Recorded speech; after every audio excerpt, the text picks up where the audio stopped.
Hello guys, today I'm going to share with you how to add audio with your animated environment or any object that you have animated.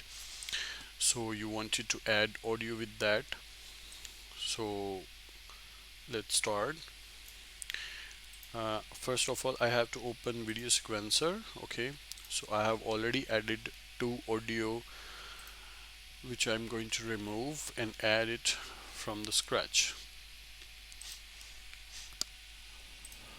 I have downloaded an audio click sound which I need uh, here with my click buttons.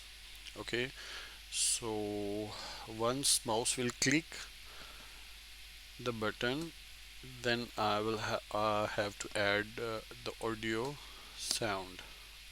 Okay, so it start clicking right here, so let's add it here.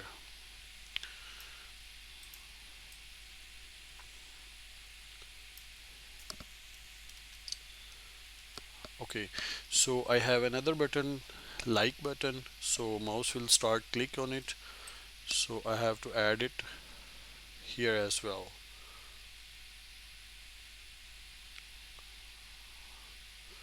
Okay,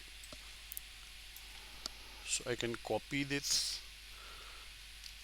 and paste it here, control V. Okay, so like button is also clicked, sound is added into both clicks. So this is all guys, this is very easy, not so difficult. So please subscribe and like my channel. Thank you.